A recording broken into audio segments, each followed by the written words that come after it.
Diabetes के बारे में, हाइपरटेंशन के बारे में, हार्ट डिजीज़ के बारे में, ओबेसिटी के बारे में, लेकिन इसके साथ साथ थायराइड डिसऑर्डर्स का भी प्रेवलेंस बहुत ज़्यादा बढ़ गया है। थायराइड डिसऑर्डर क्या है? थायराइड ग्लैंड है, हमारे ग्रंथि हैं जो हमारे गले में होता है, थ्रोट में होता है। एक बटरफ्लाई शेप ग्लैंड है जिससे एक हार्मोन बनता है, थायराइड हार्मोन, जो शारीरिक और मानसिक ताकत के लिए और बहुत ज़्यादा बॉडी फंक्शंस और मेटाबॉलिज्म के लिए इम्पॉर्टेंट है।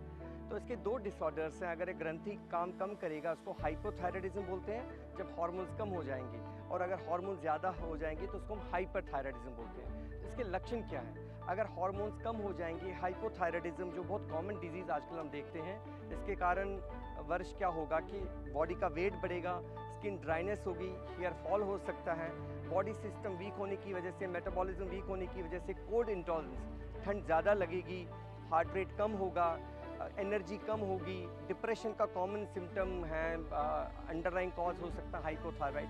तो ये बॉडी सिस्टम में अगर ऐसे सिम्टम्स आते हैं, या लेडीज़ में मेंसेस ज़्यादा हो रहे हैं जिसको मेनोरेजिया बोलते हैं, तो इस तरह की प्रॉब्लम्स हैं। और साथ साथ में अगर कोई फीमेल पेशेंट कंसीव नहीं कर रहे हैं तो दैट मीन्स हो सकता है ये हाइपोथायराइड की प्रॉब्लम है। तो अर्जेंट वो अपने एंडोक्रिनोलॉजिस्ट या हार्मोन्स के डॉक्टर से चेक कराएं।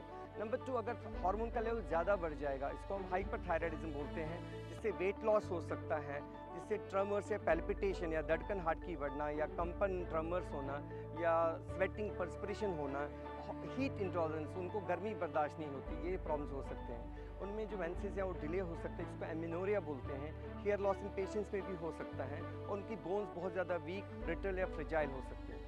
तो दोनों हाइपोथायराइडिज्म भी बहुत कॉमन आजकल देख रहे हैं, और हाइपरथायराइडिज्म जिसमें ग्रंथि का जो काम है बहुत ज़्यादा बढ़ जाता है। बट हाइपोथायराइडिज्म बहुत ज़्यादा कॉमन है, और इनको टाइमली डायग्नोज करके हम प्रॉपर ट्रीट करेंगे, बहुत इजीली ट्रीटेबल है, और जो हार्मोन कम बनता है उसको बाहर से रिप्लेस कर सकते हैं। इसकी दवाई भी बिल्कुल सस्ती है, इजीली ट्रीट किया जाएगा, और टाइमली इसको मॉनिटर किया जाएगा।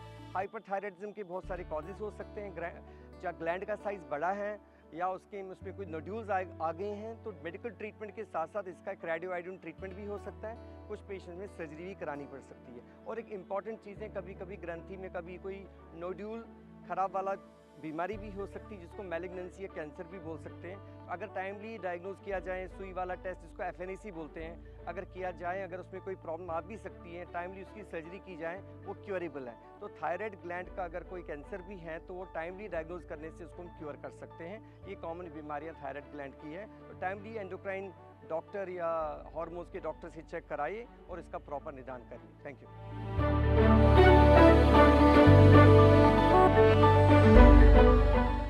Subscribe to our YouTube channel and press the bell icon to get the latest healthcare updates.